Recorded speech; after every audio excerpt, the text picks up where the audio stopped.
Hi, and a huge welcome to Steve's Kitchen. It is Subscriber Sunday, the part of the show where I try to take requests from viewers and get them done. Now, Rahul has asked me if I do mashed potato, which seems quite simple, but there are two important points. Mash should have good texture. Now, a lot of fine dining establishments will take it and put it through a ricer and get it all creamy and fine like baby food, and I'm not a big fan of that. I don't know how that started happening. Mash should have lots of great texture to absorb all those gravies and sauces that we love so much. And the second point is lumpy mashed potato. People say to me, why is my potato all lumpy? Well, I think it's important to get a potato with high starch content. Now, russets or Yukon Gold are very good. I've got Golden Delight here, but you can always ask your grocer what sort of potatoes are best for mash. We don't really want those waxy potatoes. They often end up being lumpy.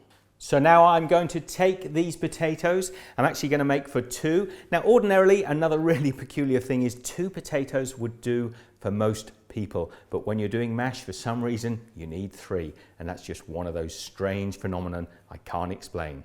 So let's get ahead and peel these now.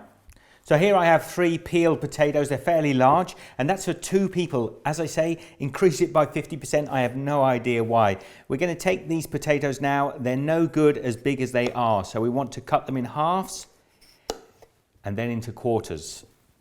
By making them this size, they will cook a lot quicker. We don't need to go smaller than that, though. It'll make it awkward for mashing. And then we want to take our sliced potatoes and just pop them into a saucepan that's suitable enough that we're able to fill this with water and just cover the potatoes. So you see I've added water there and it's almost covering the tops of the potatoes. That will be fine. So it's at this point we need to season the water to get the flavor into the potatoes. So I'm adding about a teaspoon of salt into that. And then we take this over to the stove and bring this up to a boil.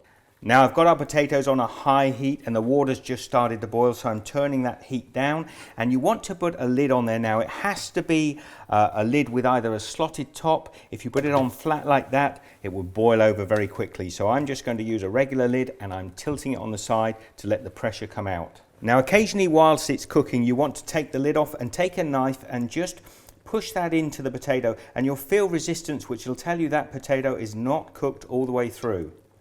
Okay, they've been in there about 15 minutes now. If I take my knife and push that in, you'll see that it goes in with no resistance at all, which shows me the potatoes are cooked all the way through. So now we can turn the heat off and take them and drain the water away. So I bring my saucepan over to the sink, and just holding the lid on at an angle, we can just pour out the hot water, and our potatoes are ready to mash.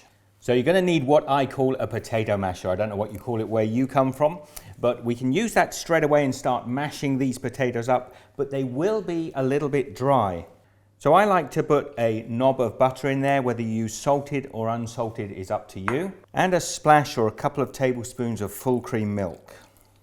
So now we can start to use that potato masher and just crush these potatoes down. There shouldn't be any lumps in there at all.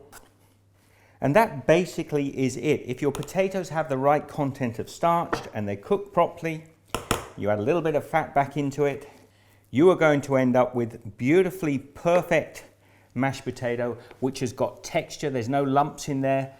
Now, whether you decide to serve this with one of my favorites, which would be bangers and mash with a little bit of gravy or whatever, I'll leave a couple of suggestions at the end of the video. Anyway, I hope, Raoul, that's helped you. Please share the love, give this one the thumbs up. I'll see you in the next video. And as I said, I'm going to leave a couple of links here to some recipes that I've made recently where I've used mashed potatoes. I hope you've enjoyed this. Any requests, I will try to get to them. There are a lot to work through, but I'm always happy to hear. And your comments down below. Be good. See you next time.